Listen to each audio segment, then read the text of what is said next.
Dovolite mi, da vam obudim spomin na verjetno osnovno ali pa srednjo šolo in vam v 2 stavkih, 3 povem sosledje dob, ki jih je doživelo človeštvo v svoji zgodovini.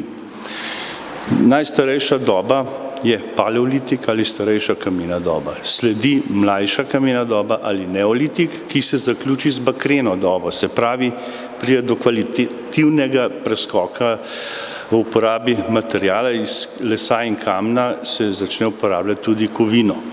Bronasta doba, se pravi obdobje, ki je obravnavano v knjigi, se začne okoli 2250 pred našim štetjem in je za razliko od bakrene pojmenovana seveda po tej osnovni kovini, kateri bakru so dodali kositar in dobili bron. No, bronasta doba traja nekje do leta 800 pred našim štetjem, ko se začne železna doba in traja do zgodovinskih obdobij, se pravi do rimske dobe, ki se začne okoli leta 0. Torej, predmet knjige so bronastodobni srpi, ki se v Evropi pojavljajo v tisočih. Izhodiščno območje pričujoče raziskave je jugovzhodna Evropa, posredno pa je v raziskavo zajeto celotno območje pojavljanja jezičasto-ročajnih srpov. Od Danske na severu do južne Italije na jugu in od Velike Britanije do Ukrajine. V obravnavo sem zajel več kot 6000 srpov z več kot 1200 najdišč. Od prvih grobih tipoloških delitev je minilo že več kot 100 let.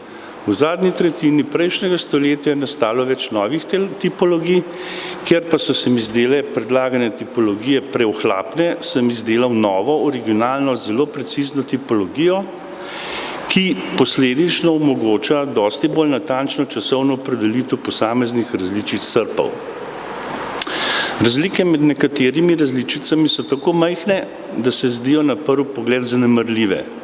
Vendar, kot kaže, je možno ravno na podlagi takšnih drobnih razlik izluščiti srpe, ki so nastali v isti delavnici ali celo po istem modelu. Na ta način mi je uspelo izluščiti izvorna geografska območja posameznih tipov oziroma skupin jezičasto-ročajnih srpov in njihovo časovno uvrstitev. Za Karpatsko kotlino so tako značilni srpi brez luknje v ročaju, za območje severne in zahodne srpi s preluknjenim ročajem, se pravi minimalna razlika na prvi pogled, vendar posledično zelo velika razlika.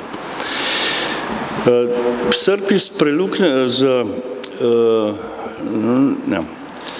v mlajšem delu kulture žarnih grobišč, se pravi, to je mlajši del bronaste dobe, se na območju vzhodne Francije, južne Nemčije in Švice pojavijo srpi brez izrastka, bodi s preluknjenim ali nepreluknjenim ročajem. Ti so posamično prisotni tudi v Karpatski kotlini in so pokazatelj stikov med zahodom in vzhodom. Posebej zanimive so razprostranjenosti različic, ki vključujejo tudi srpe izdelane po istem modelu. Nekatere od njih dokazujejo stike med skupnosti na dolge, tudi več kot 1000-kilometrske razdalje. Zanimiva je misel izražena v zaključku, po kateri naj bi veliki zakladi na vzhodu Karpatske kotline, v katerih so množično zastopani tudi srpi, predstavljali akumulacije bogastva, pridobljenega s trgovino s soljo. Srpi so bili potentakem poleg poljedelskega orodja tudi predmonetarna oblika plačilnega sredstva. Hvala lepa.